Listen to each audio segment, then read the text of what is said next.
Panorama group, जो सोचता है वो करता है। आपके अपने सपनों का आशियाना। नमस्कार, आप देख रहे हैं भारत लाइव और ये हमारा स्पेशल कार्यक्रम है नहले पे दहला। भाजपा में सीधी भिड़ंत, यानी कि आज उपेंद्र कुशवाहा नामांकन करने वाले थे, पर कुछ कारण से कल उन्होंने अपना पुराना जो पोस्ट किया था वो डिलीट करके एक नया डेट जारी किया है। वो है डेट कल का। तो ऐसा क्यों? और आखिर नीतीश जो है वो क्या चाहते हैं? भाजपा से सीधे भिड़ंत क्यों करना चाहते हैं? तो हमारे साथ अभी बाबा लाइन पे बने हुए हैं, इनसे हम जानना चाहेंगे भाजपा में सीधी भिड़ंत क्यों चाहते हैं आखिर नीतीश बाबा। देखिए, अब सीधी सी बात है कि जो बिहार में वर्तमान राजनीति चल रही है उसको इतना आसानी से समझना मुश्किल है। इस राजनीति को समझने के लिए आपको राजनीति के भीतर जाना पड़ेगा और जो वर्तमान परिस्थितियां बनी हैं उन परिस्थितियों का आकलन करना पड़ेगा। अब सीधी तौर पे आप देख रहे होंगे कि एक लंबे समय से नीतीश कुमार और तेजस्वी यादव को लेकर के जब चुनाव खत्म हो गए उसके बाद से कई तरह की बातें कही जा रही थी। कहा यह जा रहा था कि चाचा भतीजा फिर से साथ आ जाएंगे और भी कई तरह की बातें कही जा रही थी, लेकिन इससे लगातार दोनों ही पक्ष इनकार कर रहे थे। वहीं भारतीय जनता पार्टी, जो कि इस बार पूर्ण बहुमत में अपने दम पे नहीं है, उसे बैसाखियों के सहारे सरकार चलानी है, तो भारतीय जनता पार्टी भी कहीं ना कहीं उधेड़ बुन में लगी हुई है कि वो कैसे इस नैया को 5 साल तक खेवेगी। इन्हीं सब बातों को लेकर के जो वर्तमान परिस्थितियां बनी है उसमें नीतीश कुमार की जो राजनीति है एक बार फिर से परवान चढ़ी है। और इस बार आप जानते हैं कि नीतीश कुमार का अपर हैंड है। केंद्र की राजनीति की बात करें या बिहार की राजनीति की बात करें, भारतीय जनता पार्टी को अच्छी तरह से पता है कि नीतीश कुमार हैं तो बिहार में उसकी सरकार है, अगर नीतीश कुमार नहीं है तो सरकार नहीं है। वही केंद्र की भी स्थिति हो गई है, क्योंकि चंद्रबाबू नायडू लगातार केंद्र पर दबाव बना रहे हैं और लगातार उनका दौरा जो है दिल्ली का हो रहा है। इसका मतलब है कि दिल्ली दौरा में उनका प्रधानमंत्री नरेंद्र मोदी से मुलाकात करना इस बात की तरफ इशारा कर रहा है कि कुछ तो बात है। इस बीच आपको बता दें कि तेजस्वी यादव और भारतीय जनता पार्टी दोनों चाह रहे थे कि वो आपस में भिड़ंत करें। सामने सामने भिड़ंत के लिए भारतीय जनता पार्टी भी चाह रही थी नीतीश को रास्ते से हटा करके, और तेजस्वी यादव भी चाहते थे कि नीतीश कुमार को साइड अगर कर दिया जाए, नीतीश कुमार कमजोर हो जाए तो वो भारतीय जनता पार्टी से सीधी लड़ाई में बिहार की सत्ता पर काबिज हो जाएगी। इसके पीछे कारण हमने आपको कल भी बताया था कि जिस तरह से इस बिहार वाले जंगल में 2 शेर हैं, एक नीतीश कुमार और दूसरे लालू प्रसाद। लालू प्रसाद वर्तमान परिस्थिति में फिर से एक बार अपना इलाज कराने के लिए सिंगापुर जा रहे हैं, दिल्ली पहुंच चुके हैं और वहां से सिंगापुर की यात्रा करेंगे। इस बीच में निश्चित रूप से कुछ दिनों तक वो बिहार और बिहार की राजनीति, देश की राजनीति से दूर रहेंगे। तो ऐसी स्थिति में नीतीश कुमार चाहते हैं कि भारतीय जनता पार्टी और तेजस्वी यादव की सीधी भिड़ंत हो। जो नीतीश कुमार को लेकर के ये दोनों चाहते थे कि नीतीश कुमार नहीं रहे और हम आमने सामने भिड़ंत करें, आज वही नीतीश कुमार क्यों चाहते हैं कि भारतीय जनता पार्टी और तेजस्वी यादव में सीधी भिड़ंत हो। दूसरी सबसे महत्वपूर्ण बात कि आपने देखा होगा कि नीतीश कुमार को लेकर के भारतीय जनता पार्टी हो या फिर तेजस्वी यादव, दोनों में से कोई भी किसी भी तरह का कोई ऐसा शब्द बोलना नहीं चाहता है, ऐसी बात नहीं कहना चाहता है कि नीतीश कुमार नाराज हों। यानी कि नीतीश कुमार की भूमिका आप समझ सकते हैं कि बिहार की राजनीति में कितना महत्वपूर्ण है। नीतीश जिसके साथ, सरकार उसकी। जिस तरह की चीजें नजर आई हैं खास करके 2024 के चुनाव में, तो आपने देखा होगा कि जो सीट शेयरिंग का समझौता था या जो परिणाम आए हैं उससे नीतीश कुमार तो खुश हैं, क्योंकि नीतीश कुमार 16 में से 12 जीत के आए हैं, तो भारतीय जनता पार्टी 17 में से 12 जीत के आई, यानी दोनों बराबर बराबर हैं। पिछली बार नीतीश कुमार एक सीट से पिछड़ गए थे, लेकिन अब नीतीश कुमार को ऐसा लगता है कि वोट और वोट शेयरिंग उनका बेहतर है। ऐसी स्थिति में वो आगे भी सर्वाइव करेंगे, 2024 के चुनाव में भी बेहतर प्रदर्शन करेंगे। अब ऐसी हताशा, अपना वोट शेयर कायम रखने वाली भारतीय जनता पार्टी के भीतर भी डर का माहौल है और तेजस्वी यादव के अंदर भी। लोकसभा चुनाव में राष्ट्रीय जनता दल वोट शेयर 6% से ज्यादा बढ़ा है, जबकि जेडीयू को 3% से ज्यादा नुकसान हुआ है। लेकिन सीटों के मुकाबले में राष्ट्रीय जनता दल को ज्यादा फायदा नहीं हो पाया है। अब तेजस्वी यादव अपनी लालटेन के सहारे बिहार में कौन सी नई राह ढूंढेंगे, इस सवाल पर निश्चित रूप से सभी अटके हुए हैं जी। तो निश्चित रूप से तेजस्वी यादव ने लोकसभा चुनाव प्रचार में मेहनत खूब किया है, कोई कसर नहीं छोड़ी है, इस बात से इनकार नहीं कर सकते हैं। तबीयत खराब होने, कमर में दर्द होने, व्हील चेयर पे उन्होंने लगातार प्रचार किया है और प्रचार भी ऐसा वैसा नहीं, 250 से ज्यादा रैलियां उन्होंने की है इन 40 सीटों के लिए।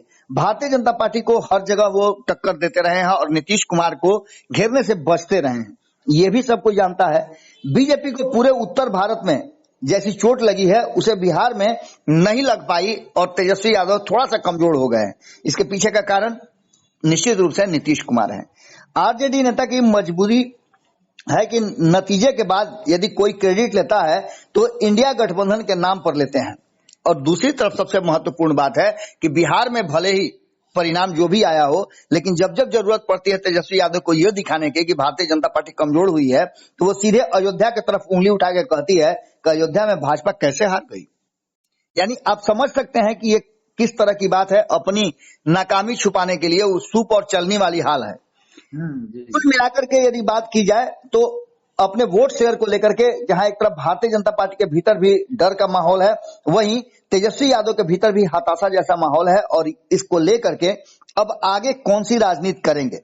2019 के संसदीय चुनाव में राष्ट्रीय जनता दल का वोट शेयर 15.36 था और 2024 में बढ़कर 22.14% हो गया है।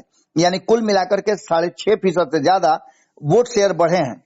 लोकसभा चुनाव 2024 में तेजस्वी यादव अपने राष्ट्रीय जनता दल को सीटें तो नहीं दिला पाए, लेकिन अपना वोट शेयर बढ़ाने में सफल जरूर रहे हैं। और यही कारण है कि कहीं ना कहीं तेजस्वी यादव अपर हैंड लेकर के चल रहे हैं। उन्हें लगता है कि 2024 में भी इस परिणाम को और बेहतर किया जा सकता है।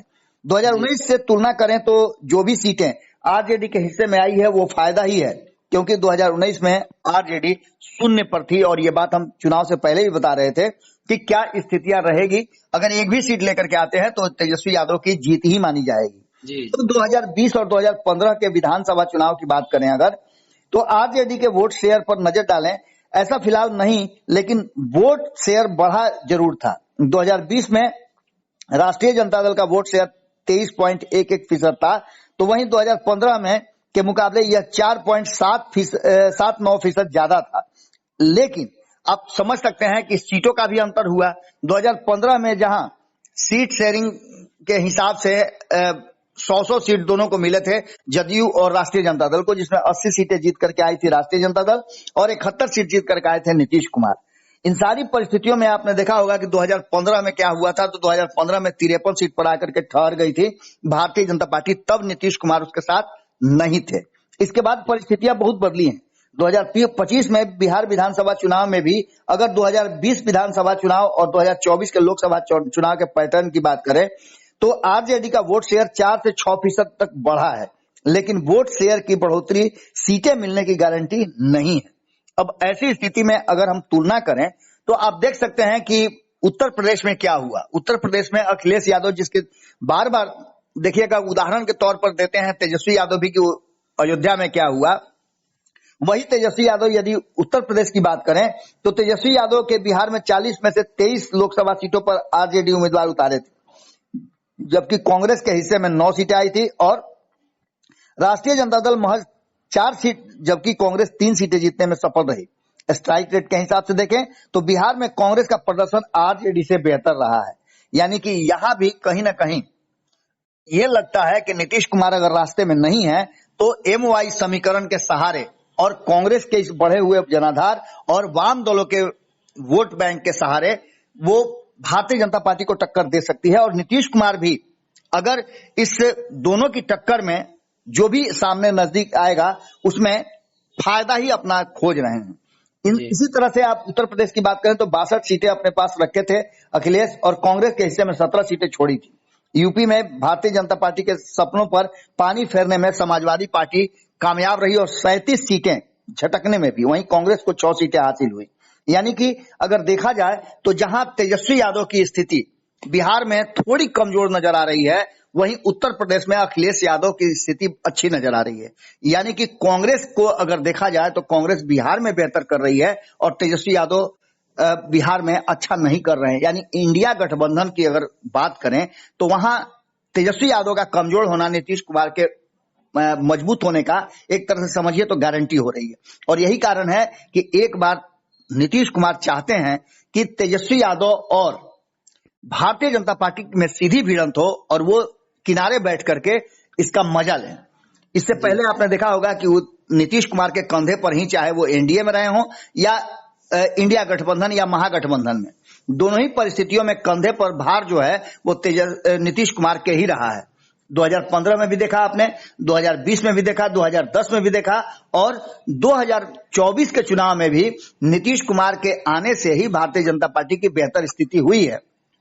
यानी कि एक बार फिर से 2024 के चुनाव में नीतीश कुमार किंग मेकर की भूमिका में आना चाहते हैं और इसके लिए वो सीधी टक्कर भारतीय जनता पार्टी और राष्ट्रीय जनता दल के बीच कराना चाहते हैं। अब देखना दिलचस्प होगा कि नीतीश के इस प्लान का, इसके लिए भी वो प्लानिंग जो कर रहे हैं, वो प्लान कितना सफल होता है और क्या नीतीश कुमार तेजस्वी यादव और भारतीय जनता पार्टी को आमने सामने भिड़ाने में सफल रहते हैं। अब तक तो यही देखा जा रहा है कि न तो नीतीश कुमार को कोट कर रही है राष्ट्रीय जनता दल और न ही भारतीय जनता पार्टी। यानी कि नीतीश कुमार धीरे धीरे करके 2024 का चुनाव जैसे जैसे नजदीक आ रहा है वैसे वैसे अपने मकसद में कामयाब होते दिख रहे हैं और इसका फायदा देखने को मिलेगा नीतीश कुमार को 2024 के चुनाव में। जी जी जी। तो जैसे कि आप सभी दर्शकों ने सुना, बाबा ने बताया तेजस्वी यादव लोकसभा में बहुत ही प्रचार किए, चाहे वो किसी भी स्थिति में रहे, वो लोकसभा में पूरी मेहनत किए और उनकी मेहनत दिखी भी है और साथ में वो नीतीश कुमार को घेरने से भी बचे हैं। अभी का माहौल ऐसा बना हुआ है, भाजपा और तेजस्वी यादव दोनों के अंदर हताशा वाली माहौल है और नीतीश कुमार चाहते हैं तेजस्वी यादव और भाजपा का सामने भिड़ंत हो और वो सिर्फ देखे। तो कुछ ऐसा हो सकता है आने वाले समय में। तो इसी प्रकार के खबर देखने के लिए हमारे साथ बने रहें। तब तक के लिए धन्यवाद। पनोरमा ग्रुप, जो सोचता है वो करता है। अगर ये वीडियो पसंद आई और वह बिहार के राजनीति और बिहारियत से सरोकार रखेनी तो सब्सक्राइब बटन दबा के चैनल के सब्सक्राइब कर ली। ओजे एगो घंटी बा, ओकरा बटन दबा देला से कुल सटीक और मारक खबर रुआ मुफ्त में मिल जाई। अगर रुआ पत्रकारिता के हमनी के नया प्रयोग में सहयोग कर चाहतानी तो ज्वाइन बटन दबा दी। पेटीएम नंबर नोट कर ली 9386816700। धन्यवाद।